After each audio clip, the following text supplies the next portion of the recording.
Hey, what's up, bookworms? Mike back to close down the reviews for spooky season as we're talking about the 1954 horror sci-fi classic I Am Legend by Mr. Richard Matheson, a book I think that needs no real introduction. I feel like everyone's at least heard of this, be it just because of the movie or because you're into horror and sci-fi and you've heard about the classic by Mr. Richard Matheson. Again, a book that's highly influential. In fact, this book actually popularized the zombie apocalypse kind of trope that you see just about everywhere now. It's made 3 movies now. They made The Last Man on Earth, they made The Omega Man, and then of course I Am Legend. It's the most recent attempt. I wouldn't be shocked if they do it again because I don't feel like they've ever exactly got this book right and what made it really special. But I actually read this book for the first time in high school for 2 reasons.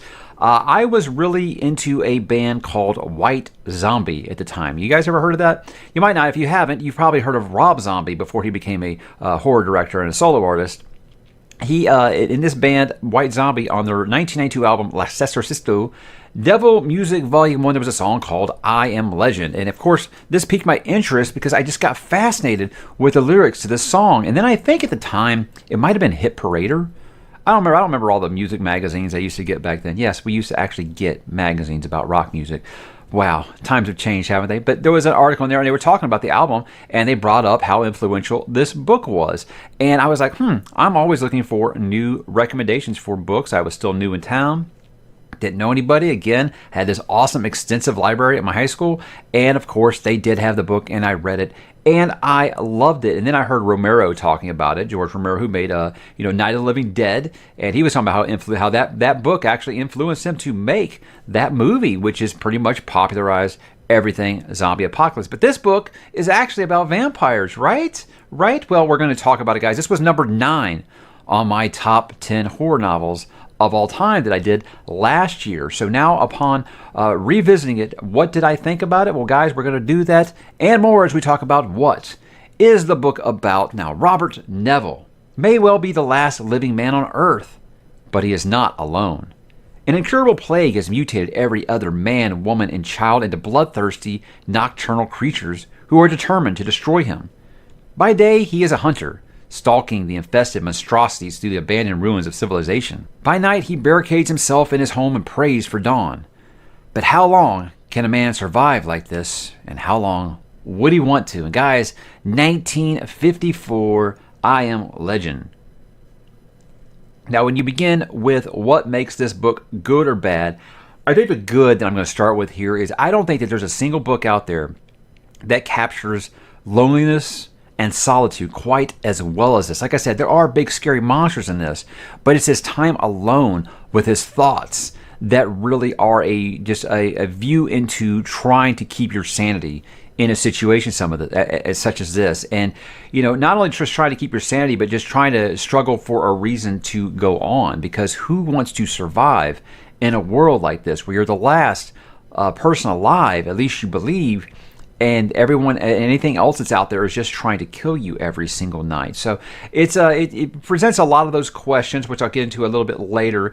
But I think with this one, his flashbacks that he has, Dr. Neville's flashbacks to when society was falling, and seeing what happens to this man's family is just bone crushing. I mean, you just cannot believe how vicious Matheson was with some of this stuff. But it captures the event, that big event well in the form of flashbacks, and it makes the character more relatable, which can seem kind of unlikable when you start the story. Obviously, he gives zero fucks at this point, but I think that it really does shine a light on why, outside of the obvious reasons why he is quite this damaged of a character. And seeing what happened to his family, like I said, it'll just absolutely crush you, especially if you have children. I think that will get to you. But really, if you have a soul, I think it's going to hurt you just a little bit. Now, this is sold as a vampire book. I mean, look at the front cover, guys. I mean, this, by the way, another awesome Folio Society edition. But this front cover obviously just looks like a good old vampire book. And that's what this really is kind of sold as. And it would seem like that, but these aren't like Bram Stoker's vampires, right? These are a little different. They actually share a lot more with zombies, I think, than they do with vampires.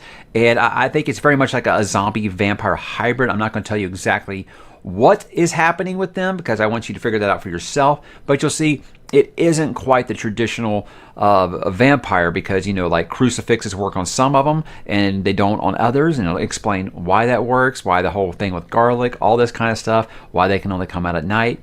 So you get a lot of those different themes with vampires, but they are very, very different than most vampires you read. And I think at this time, what made this so special was everyone was writing vampires with the rules that Bram Stoker had established. And this was one of the first ones that I can recall going through my time reading some of these, that I can see that someone was willing to do something a little different, could kind of bend the rules a little bit. And I think that, it really did open the door for other people to do different kind of takes on vampires, which now you have all kinds of different spins on vampires. But I like that the science in this is not really, I say it's not dumbed down, but it's put in layman's terms, almost like a Michael Crichton kind of way, in that he's talking about very heavy scientific stuff here, but he explains it in a way that you can understand. I mean, lots of talks about like symbiotes and parasites and psychological conditioning, things like that. So you're going to be like, okay, you're going to have to put your thinking cap on, I guess I would call it. But it's never to a point where like, this is just scientific mumbo jumbo. I'm just going to kind of glaze over and get through this.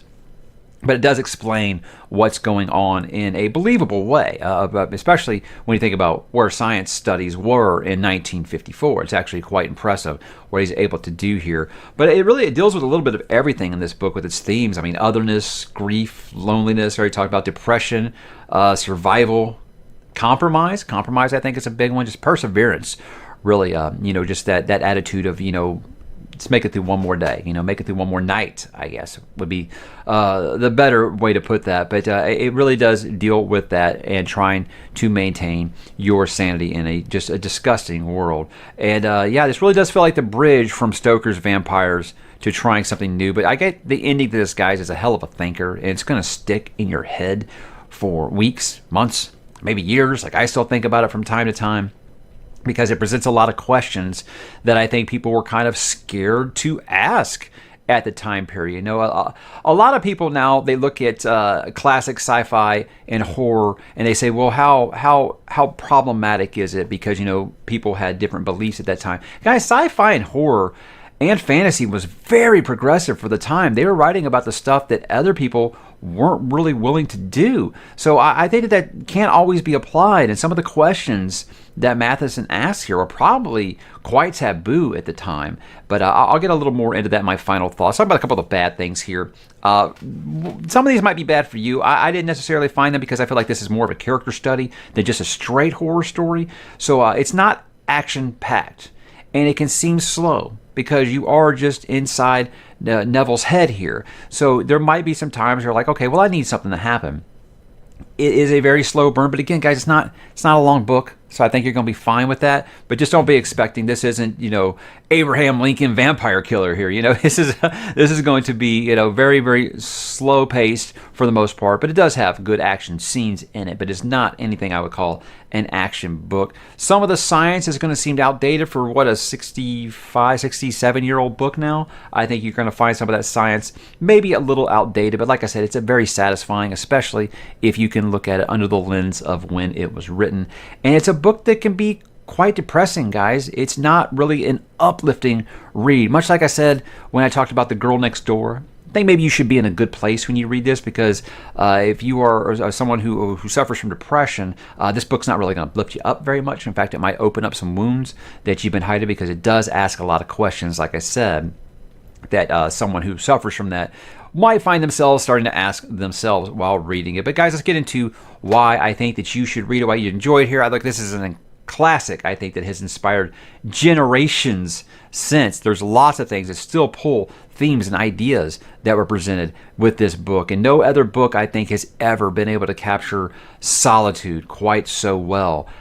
You feel for this man, and you just want to jump in the page and be his friend, because this guy is so lonely. And I think that the way that he captures that is just so written so well. He really was good at this. And it focuses on being alone as the scariest thing, not just the monsters that are coming, the questions of being alone, but also, humanity's place, and, do they deserve this? Did they bring this upon themselves, and other things? And ask the question of if this is a world worth living in at this point, where it's at right now with all this going on. It'll make you think. It really, really will. And I think that's why, if you're not just for the influential side of it alone, to see what inspired, Night of the Living Dead, what inspired this whole genre as a whole, I think you kind of owe it yourself. I always say read the pillars of, science fiction and fantasy. I very much think this is one of the sci-fi horror pillars that I could think of out there that would really say, you could say this influenced so much. It's an important read that I think that everyone owes it to themselves to go back and see what made this so special and inspires so many people. And I think that you'll find more than one thing that you like. But let's get into some final thoughts here, guys. I think that this book resonated with me because it asks the hard questions, and it presents some really, really big ideas. It's the emotional impact of examining the human condition, especially under duress.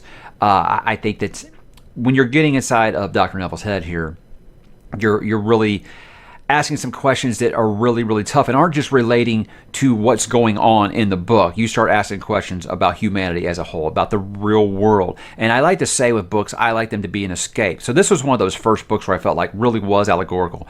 And it presented it in a way that I never felt like it was preachy. That's the kind of allegory I do not appreciate. But it does ask those questions that I think people were just more content to just keep to themselves in the 50s. But our protagonist here, he longs for companionship, and then when he gets it, he's very distrusting. He's very ugly about it, and that's something that I think scares him, and it's something that he's not able to cope with on a rational level.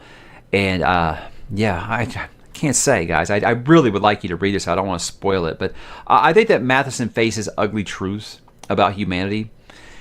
And that why would we dehumanize and try to destroy those that are different from us? I think he's one of the first people really asking this and wanting you to give him an answer, and we're not able to give an answer.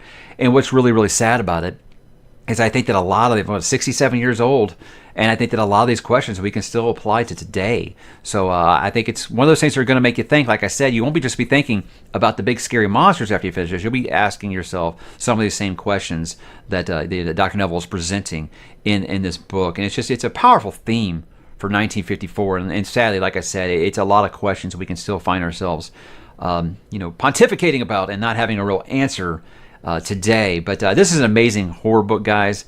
It isn't afraid to discuss the tougher questions of the genre, and that's why I think that everybody would really enjoy this, because there's going to be something that everybody can kind of relate to, and everyone can ask that question and think that you might have a different answer from the person sitting next to you. So I know I've talked a lot more about what this book made me think about than what the book is actually about, but I do want you to read it because it is very much a top 10 horror book for me. And not only asking about humanity's place in the world, but because, the solitude, the loneliness, that's something that is just absolutely terrifying to me. Is hey, I got a wife and kids, and you know what? Sometimes I enjoy those moments of peace that I get. Don't get me wrong. But after about a day, I'd really be missing my family. I'd be missing someone to talk to, right? So imagine yourself having no other option to talk to. Would you want to keep going on? Especially when once the sun goes down, things get really, really creepy. So guys, that is 1954.